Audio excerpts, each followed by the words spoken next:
Hi friends, welcome to ఆనంద education academy. ఈరోజు మనం క్లాస్లో టీఆర్టీ ఎస్జిటి మ్యాథ్స్ కాంటెంట్లోని సంఖ్యా వ్యవస్థ మెయిన్ టాపిక్లోని సంఖ్యలలో రకాలు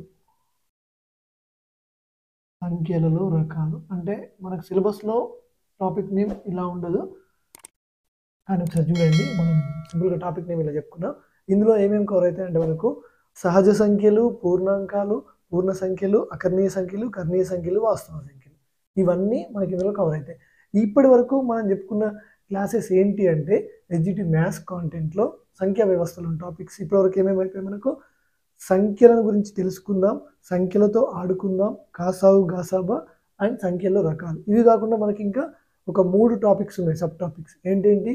భిన్నాలకు సంబంధించినవి ఉన్నాయి, అలాగే సంఖ్యల యొక్క ధర్మాలు ఉన్నాయి, అలాగే వర్గాలు, గణాలు, వాటి యొక్క సూత్రాలకు సంబంధించిన కాన్సెప్ట్లు ఉన్నాయి. ఈ 3 అయిపోతే మనకు సంఖ్య వ్యవస్థ అనేది మ్యాథ్స్ కాంటెంట్ ఎస్జిటిలో టోటల్ కంప్లీట్ అయినట్టే. ఇప్పుడు మనం ముందుగా దీన్ని చెప్పుకుందాం, సహజ సంఖ్యలు.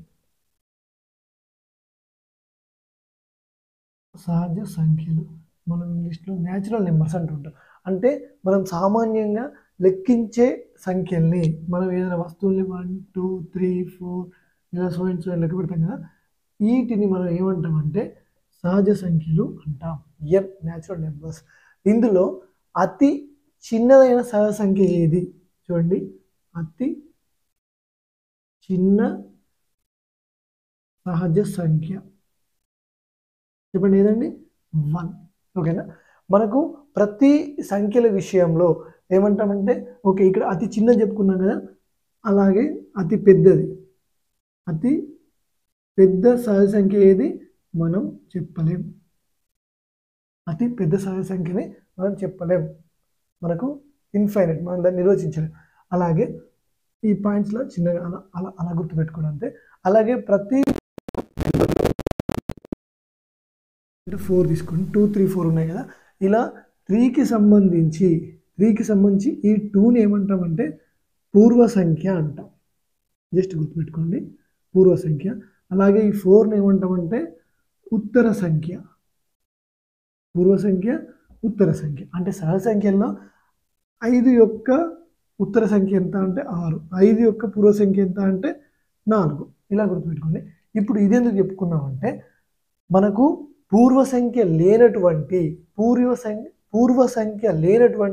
సహజ సంఖ్య ఏది అంటే 1. గుర్తుపెట్టుకోండి, ఇది ఒకటి గుర్తుపెట్టుకోండి. పూర్వ సంఖ్య, ఎందుకంటే ఇక్కడ మనకు 1 కంటే ముందు ఎలాంటి నెంబర్స్ లేవు. పూర్వ సంఖ్య లేనటువంటి సహజ సంఖ్య ఏదైనా ఉంది అంటే అది 1. ఈ 1నే మనం వేరే కాన్సెప్ట్లో మనం వాడతాం, కానీ ఇక్కడ గుర్తుపెట్టుకోండి, ఈ 1ని మనం గుణకార తత్సమాంశం అని కూడా అంటాం. ఈ 1 వచ్చినప్పుడు ఈ 2 గుర్తుపెట్టుకోండి, గుణకార తత్సమాంశం. ఎందుకు గుణకార తత్సమాంశం అంటామంటే, చూడండి, a into 1 is equal to 1 into a is equal to aనే అవుతుంది. అవునా? a into 1 is equal to 1 into a is equal to aనే అవుతుంది. ఏ సంఖ్యను 1తో గుణించినా 1ని ఏ సంఖ్యతో గుణించినా అదే సంఖ్య వస్తుంది, కాబట్టి 1ని మనం గుణకార తత్సమాంశం అని అంటాం. ఇలా ఇది ఇక్కడ సహజ సంఖ్యలో రూల్ కాదు, నార్మల్గా 1 వచ్చింది కాబట్టి మనం ఇక్కడ దాన్ని టచ్ చేసాం. అలాగే మనకు నెక్స్ట్ సహజ సంఖ్యల తర్వాత ఏంటంటే పూర్ణాంకాలు. దీన్ని మనం హోల్ నెంబర్స్ డబ్ల్యూతో సూచిస్తాం. ఇవేంటి అంటే సహజ సంఖ్యల్లో 0, అంటే సహజ సంఖ్యలకు 0 చేరిస్తే వాటిని మనం ఏమంటాం? పూర్ణాంకాలు అంటాం. ఇది గుర్తుపెట్టుకోండి. ఇందులో కూడా అతి చిన్న పూర్ణాంకం ఏది అంటే మనకు తెలుసు 0. అతి పెద్దది ఏది అంటే మనం ఇక్కడ కూడా చెప్పలేం. అతి పెద్దది మనం చెప్పలేం. అలాగే మనం ఈ క్వశ్చన్ ఇక్కడ కూడా ఇంప్లిమెంట్ చేసుకోవచ్చు. ఏంటి? పూర్వ సంఖ్య లేనటువంటి పూర్ణాంకం ఏది అంటే 0 అని చెప్పచ్చు. పూర్వ సంఖ్య లేనటువంటి పూర్ణాంకాన్ని ఏమంటాం మనం? 0గా మనం చెప్పుకోవచ్చు. అలాగే ఇక్కడ 0ని మనం ఇంకేమనొచ్చు? సంకలన తత్సమాంశం. అంటే ఏంటంటే చూడండి a plus 0 is equal to 0 plus a is equal to ఏనే అవుతుంది. ఈ రూల్ గుర్తుపెట్టుకుంటే ఇందులో ఏ సంఖ్యకు 0ని కలిపినా 0కి ఏ సంఖ్యని కలిపినా అదే సంఖ్య వస్తుంది. కాబట్టి ఈ 0ని మనం ఏమంటాం, సంకలన దశమాంశం అని చెప్పుకోవడం జరుగుతుంది. ఇక్కడ ఒక చిన్న స్టేట్మెంట్ చూడండి, ఈ సహజ సంఖ్యలన్నీ పూర్ణాంకాలు అవుతాయి. మంచిగా గుర్తుపెట్టుకోండి, సహజ సంఖ్యలన్నీ పూర్ణాంకాలు అవుతాయి కానీ పూర్ణాంకాలన్నీ సహజ సంఖ్యలు కావు. ఎందుకంటే ఇందులో 0 అనేది ఎక్స్ట్రా ఉంది కాబట్టి. ఈ యొక్క స్టేట్మెంట్లా గుర్తుపెట్టుకోండి. ఎన్ జబ్లు దానికి అది ఉపసమితిలా అవుతుంది. డబ్ల్యూకి ఎన్ అనేది ఉపసమితిలా అవుతుంది. అలాగే నెక్స్ట్ పూర్ణ సంఖ్యలు. నెక్స్ట్ వచ్చేసి మనకు పూర్ణ సంఖ్యలు. వీటిని ఐ లేదా జెడ్తో సూచిస్తారు. ఇవేంటంటే చూడండి, మనం ఇందాక చెప్పుకున్న ఏంటి 0 1 2 3 అని మనం ఏం చెప్పుకున్నాం, వీటిని పూర్ణాంకాలని చెప్పుకున్నాం. ఈ పూర్ణాంకాలకి రుణ సంఖ్యలు ఉన్నట్లయితే -1 -2 -3 అండ్ సో ఆన్, వీటిని మనం పూర్ణ సంఖ్యలు అంటాం. అంటే పూర్ణాంకాలకు రుణ సంఖ్యల్ని కలపగా వచ్చేవి మనకు పూర్ణ సంఖ్యలు. గుర్తుపెట్టుకోండి. చూడండి, ఇవి రుణ సంఖ్యలు, ఇది వచ్చేసి ధన సంఖ్య. 0 అనేది మనకు రుణ సంఖ్య కాదు, ధన సంఖ్య కాదు. ఈ విషయం లేదా గుర్తుపెట్టుకోండి. అలాగే అతి చిన్నదైనటువంటి లేదా అతి పెద్దదైనటువంటి పూర్ణ సంఖ్య ఏంటి అంటే మనం చెప్పలేం. ఎందుకంటే ఇటు అనంతం అటు అనంతం. ఈ యొక్క లైన్ గుర్తుపెట్టుకోండి. అతి చిన్న పూర్ణ సంఖ్య అలాగే అతి పెద్ద పూర్ణ సంఖ్య ఏదైనా ఉందా అంటే మనం నిర్వచించలేం, దాన్ని మనం చెప్పలేం అని మెన్షన్ చేయాలి. ఓకేనా. అలాగే చూడండి, అతి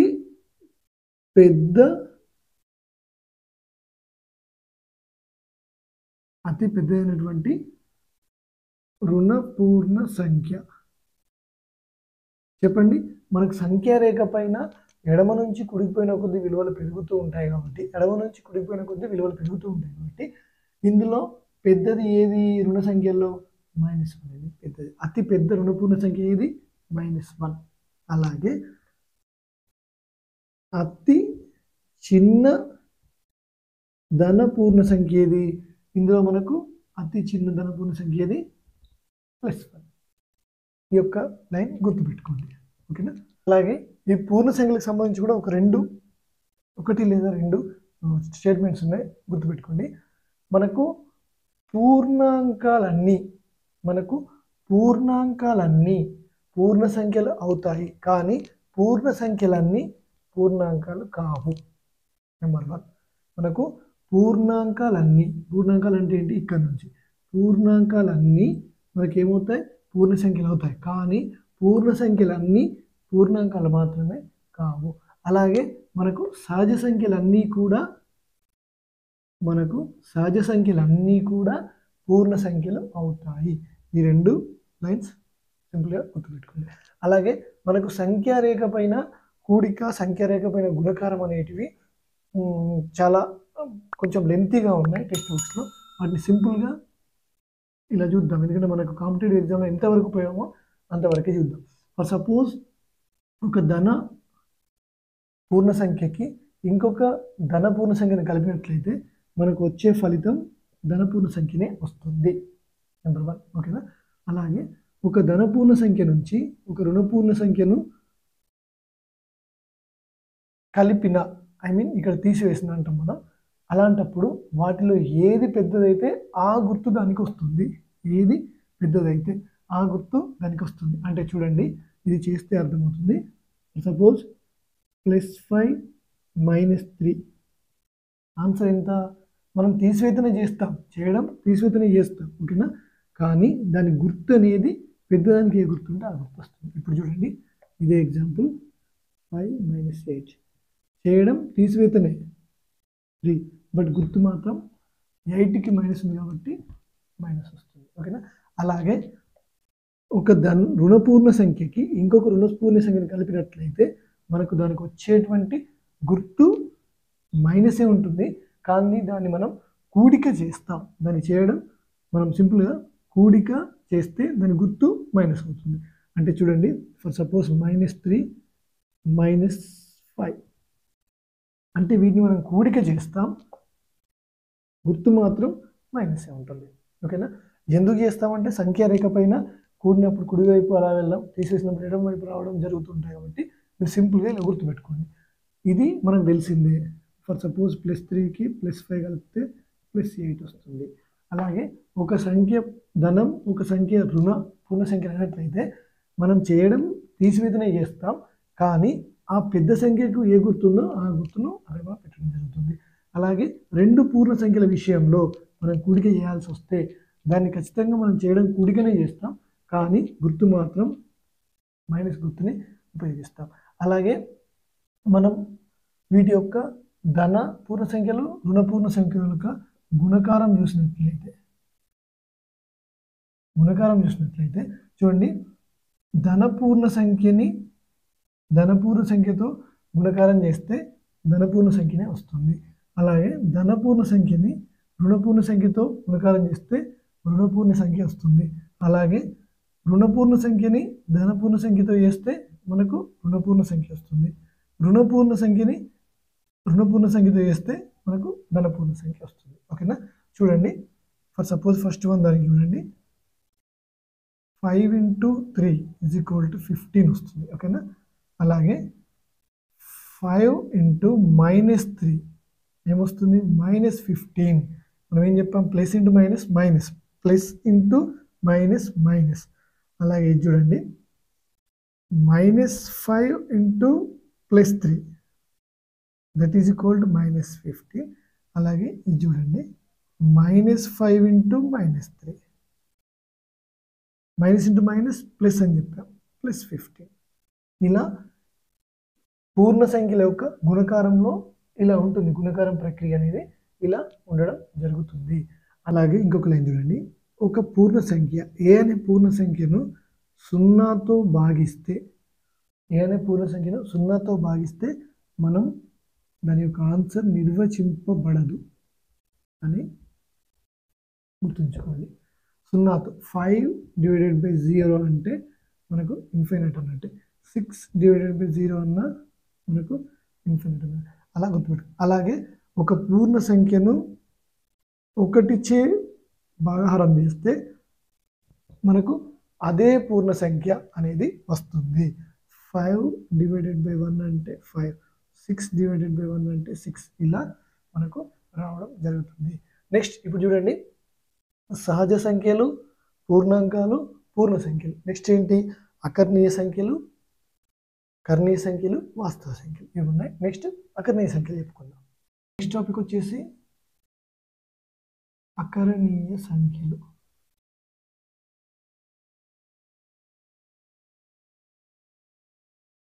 రేషనల్ నెంబర్స్. దీన్ని మనం క్యూ చేత సూచించడం జరుగుతుంది. అంటే ఏంటంటే మనకు సింపుల్గా చెప్పుకుందాం, P/Q రూపంలో ఉండి Q ≠ 0 అయితే వాటిని మనం ఏమంటాం? అకర్ణీయ సంఖ్యలు అని అంటాం. అంటే దీన్ని ఇలా రాసుకోవచ్చు, P, Q belongs to Z. Z అంటే ఏంటి? మనకి ఇక్కడ పూర్ణ సంఖ్యలు అంటే ధన, రుణ, అలాగే 0 ఉంటాయి. ఓకేనా? ఇక్కడ Q మాత్రం ≠ 0, ఎందుకంటే నిర్వచించబడదు 0 అయితే. సో ఇలాంటి వాటిని మనం అకర్ణీయ సంఖ్యలు అంటారు. మనకి ఏంటంటే అకర్ణీయ సంఖ్యల సాంద్రత గుర్తుపెట్టుకున్నాను లైట్గా. ప్రతి 2 అకర్ణీయ సంఖ్యల మధ్య అనంతమైనటువంటి అకర్ణీయ సంఖ్యలు ఉంటాయి అనేది అకర్ణీయ సంఖ్యల యొక్క సాంద్రతకు డెఫినేషన్. అంటే అకర్ణీయ సంఖ్య అంటే ఏంటి? ఫర్ సపోజ్ P/Q రూపంలో 1/2 ఒక అకర్ణీయ సంఖ్య, అలాగే 1/4 ఒక అకర్ణీయ సంఖ్య, 5 కూడా ఒక అకర్ణీయ సంఖ్య, ఎందుకంటే 5ని మనం 5/1 అని రాసుకోవచ్చు. ఓకేనా? అలాగే 9/2 ఇలాంటివన్నీ మనకు అకర్ణీయ సంఖ్యలు. ఈ అకర్ణీయ సంఖ్యల్లో ఏ రెండు అకర్ణీయ సంఖ్యల మధ్యలో అయినా కూడా అనంతమైనటువంటి అకర్ణీయ సంఖ్యలు ఉంటాయి అనేది అకర్ణీయ సంఖ్యల సాంద్రత అంటారు. ఓకేనా?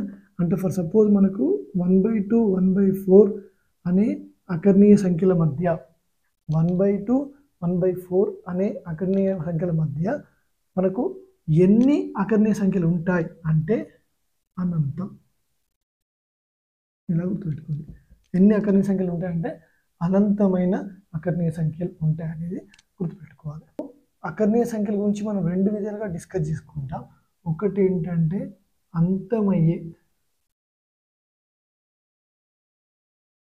అంతమయ్యే దశాంశ భిన్నాలు.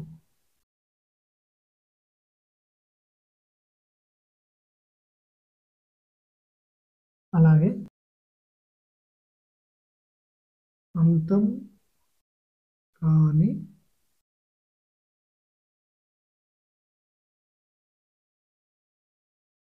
ఆవర్తనమయ్యే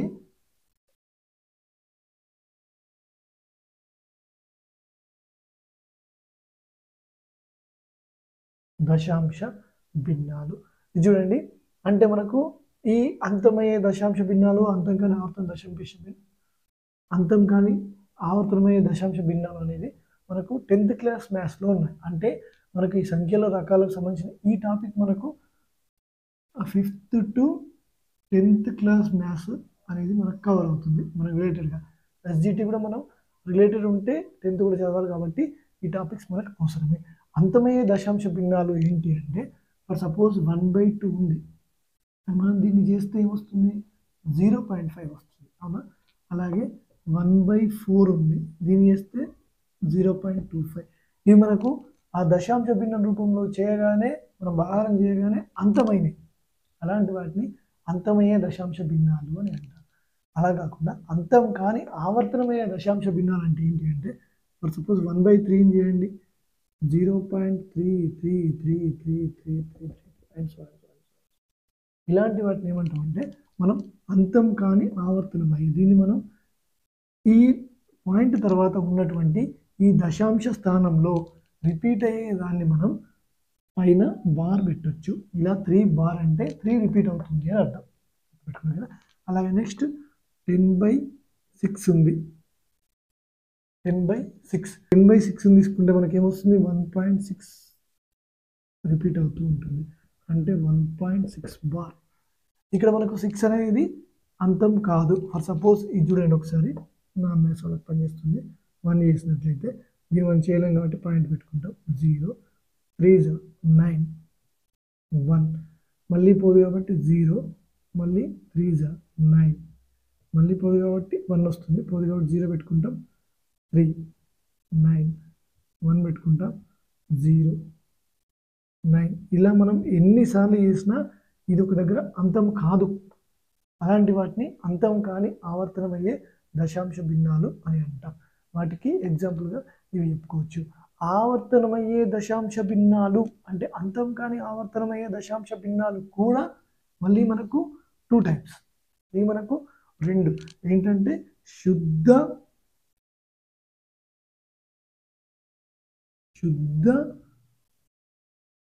ఆవర్తన దశాంశ భిన్నాలు, అలాగే రెండవది వచ్చేసి మిశ్రమ ఆవర్తన దశాంశ భిన్నాలు. ఓకేనా? ఫస్ట్ వచ్చేసి శుద్ధ ఆవర్తన దశాంశ భిన్నాలు, రెండవది వచ్చేసి మిశ్రమ ఆవర్తన దశాంశ భిన్నాలు. ఇది ఏంటి అంటే ఒకవేళ మనకు దశాంశ స్థానంలో ఒకే సంఖ్య ఉండి అది మనకు కంటిన్యూస్గా ఉంటే అలాంటి వాటిని మనం శుద్ధ ఆవర్తన దశాంశ భిన్నాలు అంటాం. ఫర్ ఎగ్జాంపుల్ చూడండి, ఇప్పుడు మనం రాసుకునే 0.3333 ఈ ఒకటే 3 ఒకటే రిపీట్ అవుతుంది. సో అలాంటి వాటిని 3 బార్గా రాసుకుంటే ఇలాంటి వాటిని శుద్ధ ఆవర్తన దశాంశ భిన్నాలు అని చెప్పుకోవచ్చు.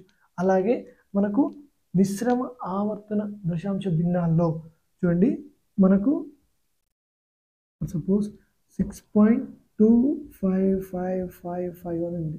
దీన్ని మనం ఏమని రాయొచ్చు 6.2 5 బార్ మాత్రమే, 5 బార్ మాత్రమే, 2 రిపీట్ అవ్వట్లేదు. సో ఇలాంటి వాటిని మిశ్రమ ఆవర్తన దశాంశ భిన్నంగా మనం చెప్పుకోవచ్చు. ఇందులో ఈ బార్ పెట్టి ఉన్నాయి కదా చూడండి, ఫర్ సపోజ్ 0.3 బార్ ఉంది కదా, ఇలా ఉన్న వాటిలో మనకు 2 అంశాలు మనకు తెలవాలి. ఒకటి వ్యవధి, రెండవది అవధి. వ్యవధి అంటే ఏంటంటే బారు ఏ సంఖ్య కింద పెట్టుంది అనేది వ్యవధి. ఆ బార్ కింద ఎన్ని అంకెలు ఉన్నవి అంటే ఆవర్తనంలో ఎన్ని అంకెలు ఆవర్తనం అవుతున్నా అన్నది అవధి. ఇంకోటి చెప్పండి, 0.1275 బార్ అని ఉంది. దీంట్లో వ్యవధి ఏమవుతుంది 7.5. అలాగే అవధి ఎంత, ఎన్నింటి మీద బార్ ఉంది 2. ఈ 2 అంశాలు కూడా గుర్తుపెట్టుకోవాలి. ఇవి ఎందుకు గుర్తుపెట్టుకోవాలి అంటే ఆవర్తనమైనటువంటి దశాంశ భిన్నాల్ని మనం దశాంశ భిన్నాలుగా ఎలా మార్చడానికి ఈ వ్యవధి అవధి అనేది పనికొస్తాయి, గుర్తుపెట్టుకోండి. టాపిక్ చూడండి, అంతం కాని ఆవర్తనమయ్యే దశాంశ భిన్నాలను భిన్న రూపం అంటే మనం యాక్చువల్లీ ఇది 10th క్లాస్ మ్యాథ్స్లో ఒక ఎస్ఏ క్వశ్చన్లా ఉంటుంది, కానీ మనం ఇప్పుడు అంతా వేసుకుంటూ వెళ్ళాం కాబట్టి కాంపిటేటివ్ పర్పస్ జస్ట్ సింపుల్ ఒక ట్రిప్ ఉంది, చూద్దాం. భిన్న రూపం ఏమవుతుందంటే a minus b by 10⁻c minus 10⁻d అనేది సింపుల్గా గుర్తుపెట్టండి. ఈ ABCD అనేది ఏంటివి అంటే ఇక్కడ చూడండి, ఒక ప్రాబ్లం చేస్తూ మనం ఆ ఏ అంటే బి అంటే ఏంటి అనేది మనం రాసుకుందాం. ఎందుకంటే రాసుకోవడం, డెఫినేషన్ రాసుకోవడం మనకు యూజ్ అవ్వదు. 0.54 బార్ని p/q రూపంలో రాయండి. మన క్వశ్చన్ ఇలా ఉంది, ఈ మోడల్లో ఉంటుంది, p/q రూపంలో రాయండి. ఇప్పుడు నేను p/q భిన్న రూపం, మనకు ఏ అంటే ఏంటంటే మనకు ఇందులో ఉన్నట్టు మొత్తం సంఖ్యలు రాయాలి. అంటే 054 ఆ బార్తో సంబంధం లేదు, ఈ డాట్తో సంబంధం లేదు. అలాగే బి అంటే ఏంటంటే మనకు ఈ పునరావృతం కాకుండా ఏమైనా సంఖ్యలు ఉన్నాయా, ఇందులో ఏమీ లేవు, 0 1 ఏమీ లేవు. అలాగే సి అంటే ఏంటంటే ఈ సిడీలు అనేవి మనకు దశాంశ స్థానాలకు మాత్రమే సంబంధించింది. అంటే సి అంటే ఏంటంటే ఏవైతే దశాంశ స్థానంలో ఏవైతే పునరావృతం అవుతున్నాయో ఆ సంఖ్యలు ఎన్ని అనేది వేయాలి, 10⁻2. అలాగే డి అంటే ఏంటంటే మనకు దశాంశ స్థానంలో మనకు పునరావృతం కానటువంటివి, ఇక్కడ కానటువంటివి ఏమీ లేవు. సో 54 - 0 54 బై 10⁻2 అంటే 100, 10⁻0 అంటే 1. మనకు తెలుసు 8⁻0 = 1. దేనికి ⁻0 అయినా 1, ఓకేనా. అలాగే 54/99, దీన్ని ఇంకేమైనా సింప్లిఫై చేయొచ్చా, 9 6 9 11 6/11 అనేది మనకు కొంచెం షార్ట్గా. యాక్చువల్లీ షార్ట్గా అంటున్నామంటే అసలు లెంతీగా ఏంటి అంటే ఇది మనకు మెథడ్ 1. నెక్స్ట్ మనం మెథడ్ 2 చూసినట్లయితే మన క్వశ్చన్ ఏంటి, 0.54 బార్. దీన్ని మనం ఏమైనా రాసుకోవచ్చు, 0.54 54 54 అండ్ సో అని రాసుకోవచ్చు. దీని is equal for suppose any X అనుకోండి, ఓకేనా. ఎనీ ఎక్స్ అనుకోండి అంటే మనకి ఏమవుతుంది, X is equal 0.54 54 54 and so and so. ఇది ఈక్వేషన్ నెంబర్ 1, ఓకేనా. ఇందులో అవధి ఎంత, మనకు అవధి అంటే ఏంటి, మనకి ఏవైతే రిపీట్ అవుతున్నాయో ఆ సంఖ్యలు ఎన్ని, అవధి 2 కావున సమీకరణం 1ని 100చే, 1 పక్కన అన్ని సున్నాలు, అవధి ఎంత అయితే అన్ని సున్నాలు, 100చే ఇరువైపులా గుణించాలి. అప్పుడు ఏమవుతుంది, ఇరువైపులా ఎందుకు గుణించాలంటే దాని విలువ మారద్దు కాబట్టి ఇరువైపులా గుణిస్తాం లెక్కలో ఎప్పుడైనా కూడా ఇలాంటి అవసరాలు వస్తాయి.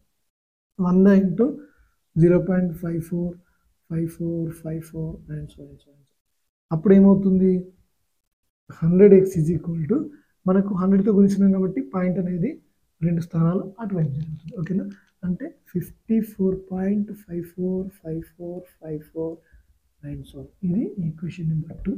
ఇప్పుడు దీన్ని ఏం చేయాలి, equation number 2 minus equation number 1 చేయాలి. ఓకేనా, చూడండి 100x is equal to 54.545454 and so equation 1 ఏంటి, x is equal 0.545454 and so అంటే మైనస్ చేస్తే 99x is equal to 54.0000 and so అంటే మనకి ఏమొచ్చింది ఇక్కడ చూడండి 99x ఈజ్ ఈక్వల్ టు 54 వచ్చింది. అవునా, 99x 54 అంటే x ఈజ్ ఈక్వల్ టు ఏమవుతుంది 54/99 9 6 9 11 that is equal to x is equal 6/11. ఇదే మనం 2 స్టెప్స్లో చేయగలుగుతాం కాంపిటేటివ్ ఎగ్జామ్లో. ఇంత టైం ఉండదు కాబట్టి ఇది యాక్చువల్ లెంతీ ప్రాసెస్. మన 10th క్లాస్ టెక్స్ట్ బుక్లో ఉన్న ప్రాసెస్ ఇది. మనం దాన్ని సింపుల్గా ఇలా చేయాలి కాబట్టి దీనికంటే ఇది గుర్తుపెట్టుకోవడం చాలా ఈజీ, కష్టమే కాదు. a minus b by 10⁻c minus 10⁻d. ఏ అంటే ఏంటి, బార్తో సంబంధం లేకుండా ఉన్నటువంటి మొత్తం అంకెలు. ఓకేనా, అంటే సంఖ్య రూపంలో. అలాగే మనకు b అంటే ఏంటి, మనకు పునరావృతం కాకుండా ఉన్నటువంటి మొత్తం సంఖ్యలు ఎన్నున్నా సరే, పునరావృతం కాకుండా ఉన్నటువంటి మొత్తం సంఖ్యలు. అలాగే c అంటే ఏంటి, పునరావృతం అయ్యే వాటి యొక్క అవధి 10⁻ ఎన్ని అంకెలు అవుతున్నాయి పునరావృతం అనేది. d అంటే ఏంటి, మనకు దశాంశ స్థానంలో పునరావృతం కాకుండా ఎన్ని ఉన్నాయి, ఇక్కడ ఒకటి లేదు కాబట్టి 0. ఓకేనా, 10⁻0 అంటే మనం 10 ఇస్తాం, అలాంటి మిస్టేక్ చేయొద్దు. 8⁻0 అంటే 1, దేనికి 2/0 అయినా 1. ఓకేనా, అంటే దేనికి 2/0 అయినా 1 అంటే ఎందుకు అంటే ఇది చూడండి, మనం 8/0 = 1. సపోజ్ 8/0 రాసామా, 8/0 ఏమని రాయొచ్చు, ఫర్ సపోజ్ నేను 8/5 - 5 అని రాస్తున్నాను. ఓకేనా, 5 - 5 ఇక్కడ మనం ఇంకో ఫార్ములా అప్లై చేయొచ్చు. 8m - n = 8m/8n. దాని ప్రకారం ఏమవుతుంది 8/5/8/5. దీన్ని క్యాన్సిల్ చేస్తే 1 అంటే మనం అందుకే ఇండైరెక్ట్గా 8/0 = 1 అని రాస్తాం షార్ట్. ఓకేనా, ఇది గుర్తుపెట్టుకోండి. 8/0 అంటే 1 కాబట్టి 100 - 1 99. ఇలా మనం షార్ట్గా చేయవచ్చు. దేనికి, అంతం కాని ఆవర్తనమయ్యే దశాంశ భిన్నాన్ని భిన్న రూపంలో మార్చడం. ఇది one of the important topic in this chapter. Next ఇంకో కొన్ని షార్ట్ కట్స్, అంటే మనం తయారు చేసిన కాదు, నేను తెలుసుకున్నాను అవి మీకు షేర్ చేస్తాను. చూడండి 9/5 ఇలాంటి మనం క్వశ్చన్ చెప్తూ ఎక్స్ప్లెయిన్ చేసుకుందాం, ఈజీగా అర్థమవుతుంది. 9/5 అనేది అంతమయ్యే దశాంశమా లేకుంటే ఆవర్తనమయ్యే దశాంశమా అని చెప్పాలి. 9/5 అనేది అంతమయ్యేదా లేకుంటే ఆవర్తనమయ్యేదా అని చెప్పాలి అంటే సింపుల్, ఆ భిన్నంలో హారం ప్లేస్లో 2m × 5n లా రాసుకోగలిగితే, 2m × 5n లా రాయగలిగితే ఆ భిన్నం అనేది మనకు అంతమయ్యే దశాంశ భిన్నం అవుతుంది. అంతమయ్యే దశాంశ భిన్నం అవుతుంది. ఒకవేళ 2, 5 కాకుండా ఇంకా ఏ ప్రధాన కారణాంకం ఉన్నా కూడా మనకు అది ఏమవుతుంది, ఆవర్తనమయ్యే దశాంశ భిన్నం అవుతుంది. ఇందులో మనకు 2 దీన్ని మనం 5 ఉంది హారంలో, దీన్ని మనం ఏమైనా రాసుకోవచ్చు 2 × 5/1గా రాసుకోవచ్చు. సో ఇది మనకు అంతమయ్యే దశాంశ భిన్నం అని మనం చెప్పుకోవచ్చు. అలాగే మనకు 7/12 ఉంది. 7/12 ఈ హారాన్ని మనం ఫస్ట్ ప్రధాన కారణాంకాలు అర్థంగా రాసినట్లయితే చూడండి, 12 2 6 2 3 7/2 చూడండి 2 into 2 into 3 2 to the power of 3 into 2 into 2 3 to the power of 1 ఇందులో మనకు 3 అనేది ఎక్స్ట్రా వచ్చింది 2,5 కాకుండా ఏదున్నా అది మనకు ఆవర్తనమయ్యే దశాంశ భిన్నమే అవుతుంది. అలాగే మనకు 1/16 ఉంది 1/16 ఉంది. దీన్ని మనం ఏమని రాసుకోవచ్చు 16ని చూడండి 16 2 to the power of 2 8s 2 4s 2 2s అంటే 2 into 2 into 2 into 2 that is equal to 2 to the power of 4 అంటే 1/2 to the power of 4 అని రాసాం. ఇది మనకి ఏమవుతుంది అంటే చూడండి హారంలో ఏముంది 2 to the power of 4 ఉంది into 5 to the power of 0 అని రాసుకోవచ్చు.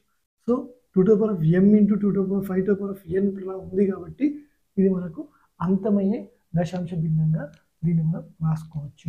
అలాగే ఇంకొకటి చిన్న టెక్నిక్ అనుకోండి, మీరు ట్రిక్ అనుకోండి, ఏమని అనుకోండి 2 to the power of n into 5 to the power of 4 suppose తీసుకోండి 2 to the power of n into 5 to the power of 4లో దీని యొక్క విస్తరణలో వచ్చే చివర వచ్చు సున్నాలు ఎన్ని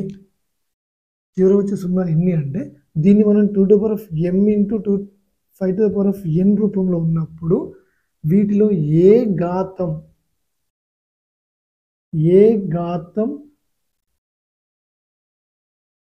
ఘాతాల్లో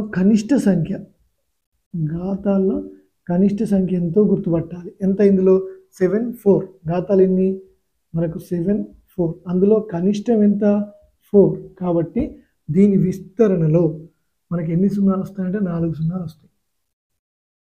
సున్నాలు వస్తాయి. అలాగే నెక్స్ట్ చూడండి 3 to the power of 4 5 to the power of 3 2 to the power of 5 దీనిలో మనకు విస్తరణలో ఎన్ని సున్నాలు వస్తాయి, విస్తరణలో చివర వచ్చే సున్నాల సంఖ్య ఎంత అంటే చూడండి మనం దీన్ని 2 to the power of m into 5 to the power of n రూపంలో చూస్తే మనకి ఇక్కడ ఉంది already 2 to the power of n m 5 to the power of n రూపంలో ఉంది. వీటి రెండిట్లో కనిష్టమైన ఘాతం ఎంత మన ఘాతాలు ఏవి 5,3 కనిష్టం ఎంత 3 కాబట్టి దీని విస్తరణలో మనకు చివర 3 సున్నాలు వస్తాయి. అలాగే ఇంకొకటి చూడండి మీకు ఉన్న డౌట్లన్నీ క్లారిఫై అయిపోతాయి దీనికి సంబంధించి 7 to the power of 2 into 2 to the power of 4 దీని విస్తరణలో వచ్చే సున్నాల సంఖ్య చివర వచ్చే సున్నాల సంఖ్య ఎంత అంటే చూడండి దీన్ని మనం 2 to the power of m into 5 to the power of n law రాయొచ్చా 7 to the power of 2 2 to the power of 4 5కి లేదు కాబట్టి మనం 5 to the power of 0 అని రాస్తాం. ఓకేనా ఇప్పుడు దీన్ని చూడండి 2 to the power of m into 5 to the power of n లా అయింది. ఇప్పుడు ఘాతాలు ఏంటి 4,0 ఇందులో కనిష్టం ఎంత 0 అంటే అర్థం ఏంటి దీని యొక్క విస్తరణలో మనకు సున్నాలు చివర రావు. ఒకవేళ సున్నాలు వచ్చే సంఖ్య ఎంత సున్నాలు వచ్చేది లేదు అని అర్థం. ఇంకొక మోడల్ క్వశ్చన్ ఉంది 3/2 to the power of 7 into 5 to the power of 4 అనే సంథింగ్ ఒక క్వశ్చన్ తీసుకోండి. యొక్క దశాంశ భాగంలో అంటే మనకు ఆన్సర్ చేసిన తర్వాత 0 పాయింట్ అని వస్తుంది కదా, ఫర్ సపోజ్ 0 పాయింట్ కావచ్చు 1 పాయింట్ కావచ్చు, ఇలా మనకు పాయింట్ తర్వాత వచ్చే ఈ సంఖ్యలు మనకు దశాంశ భాగం అంటుంటాం. ఓకేనా ఈ దశాంశ భాగంలో స్థానాలు ఎన్ని ఉంటాయి, భాగంలోని స్థానాల సంఖ్య ఎంత అంటే ఏం లేదు మనకు హారంలో ఉన్నటువంటి సంఖ్యని మనం ఏం చేయాలి 2 to the power of m into 5 to the power of n రూపంలో రాసుకోవాలి. రాసుకున్న తర్వాత వీటిలో ఉన్నటువంటి ఘాతాల యొక్క గరిష్ట విలువ ఎంతైతే ఉంటుందో అదే దాని యొక్క దశాంశంలోని స్థానాల సంఖ్య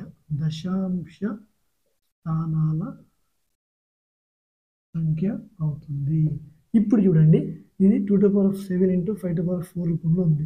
ఇందులో గరిష్ట విలువ ఘాతాల యొక్క గరిష్ట విలువ ఎంత 7 అంటే దీన్ని మనం మొత్తం సింప్లిఫై చేస్తే 3/2 to the power of 7 into 5 to the power of చేస్తే అందులో దశాంశం తర్వాత 7 సంఖ్యలు వస్తాయనేది మనకు దీని ద్వారా తెలుస్తుంది. ఓకేనా నెక్స్ట్ ఇక్కడికి మనకు అకర్ణీయ సంఖ్యలకు సంబంధించినటువంటి షార్ట్ కట్స్ కానీ చిన్న విలువలు కానీ మనం అన్నీ చెప్పేసుకుందాం. నెక్స్ట్ మనకు కరణీయ సంఖ్యలు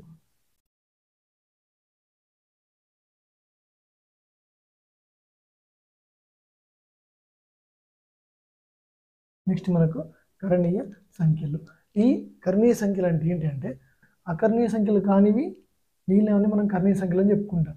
అంటే ఇంకో డెఫినేషన్ ఏంటంటే అంతం కాని లేదా ఆవర్తనం కాని ఆ సంఖ్యల్ని మనం ఆ దశాంశ భిన్నాన్ని మనం కర్ణీయ సంఖ్యలు అంటాం. అంటే ఫర్ సపోజ్ ఇవి ఎలా ఉంటాయంటే ఫర్ సపోజ్ చూడండి 9.12345254786 ఇలా మనకు ఉంటాయి. ఇటు అంతం కావు, అటు ఆవర్తనం కావు, రిపీటెడ్ కూడా కావు.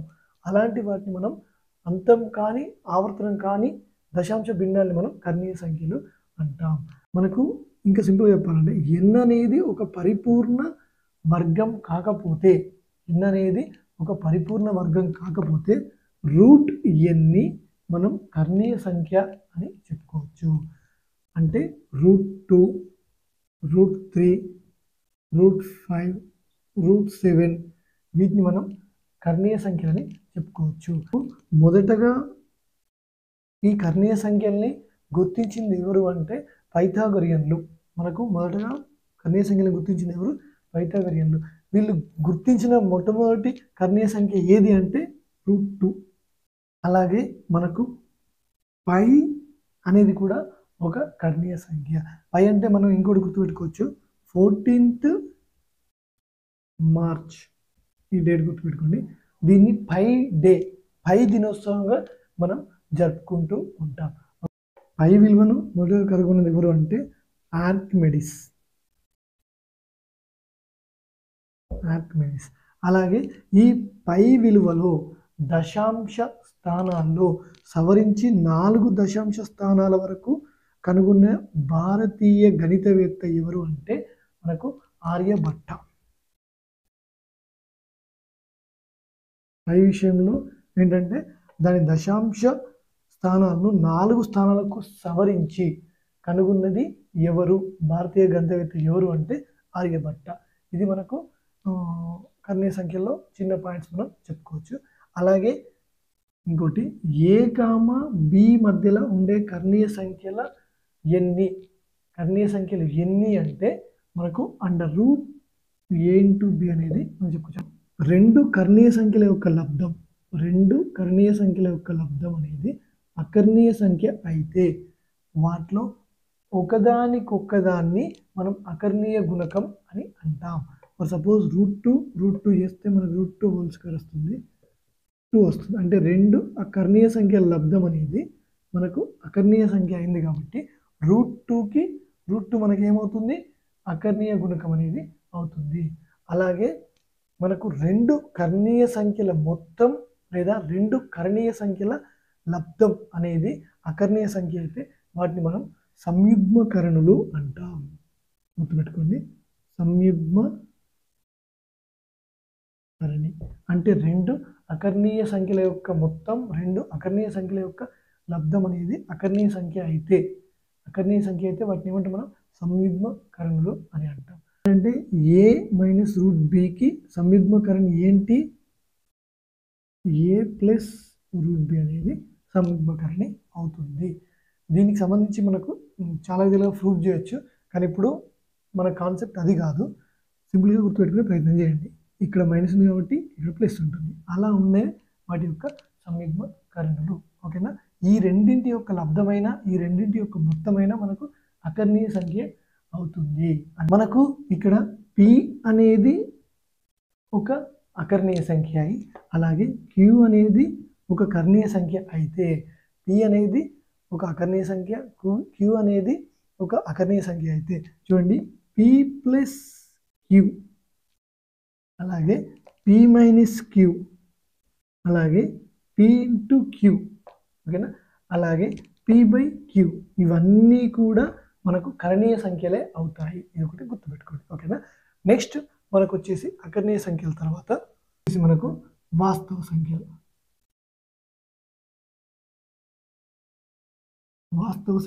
Real numbers. ఓకేనా?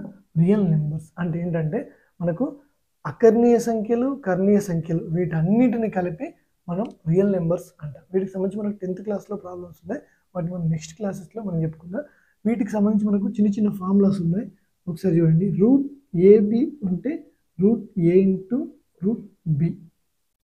ఓకేనా? అలాగే రూట్ ఏ బై బి అంటే ఏమవుతుంది? Root A by root B. Root N A అంటే ఏంటంటే ఇక్కడ ఉన్నటువంటి ఈ నెంబర్ మనకు ఇక్కడ ఘాతంలో. రూట్ ఏ అంటే ఏంటంటే e⁻1/2. ఇలా గుర్తుపెట్టుకోండి. మనకు ప్రీవియస్ టైంలో అడిగింది ఏంది ఉందంటే రూట్ ఏ రూట్ ఏ రూట్ ఏ రూట్ ఏ అంటే దీన్ని ఏమని రాయొచ్చు? 1/2. ఇది 1/2 × 2 అవుతుంది. ఇది 1/4 × 2. ఇది 1/8 × 2 అంటే e⁻1/16 అవుతుంది. దీన్ని మనం సింపుల్గా గుర్తుపెట్టుకోండి. 4 రూట్లు ఉన్నాయి కాబట్టి 3 ఉంటే 8 అవుతుంది, 2 ఉంటే 4 అవుతుంది, 1 ఉంటే 2 అవుతుంది. ఓకేనా? అలాగే ఎన్ రూట్ ఏ ఉంటే m × రూట్ ఏ అని రాసుకోవచ్చు. ఓకేనా? ఇది మనకు సంఖ్యల్లో రకాలకు సంబంధించినటువంటి చిన్న చిన్న కాన్సెప్ట్స్. వీటిని మనం ఒకసారి రివైజ్ చేసి చూద్దాం. అంటే ఏంటంటే చూడండి, ఫస్ట్ మనం లెక్కించే వాటిని ఏమన్నాం? న్యాచురల్ నెంబర్స్ అన్నాం. ఓకేనా? న్యాచురల్ నెంబర్స్ అన్నాం. వీటికి 0 యాడ్ అయితే ఉన్నటువంటి వాటిని మనం పూర్ణాంకాలు అన్నాం.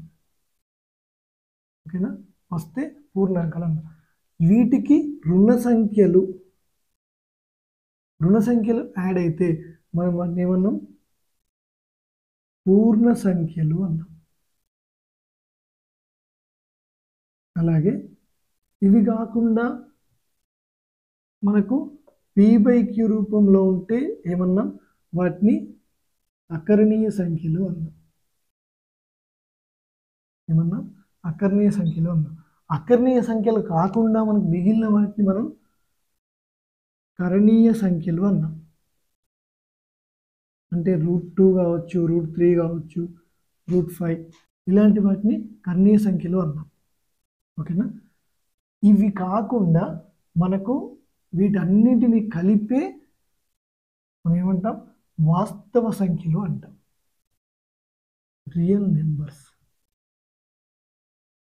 ఇది మనకు 10th class maths text book మీద కవర్ పేజ్ మీద ఇలాగే ఉంటుంది.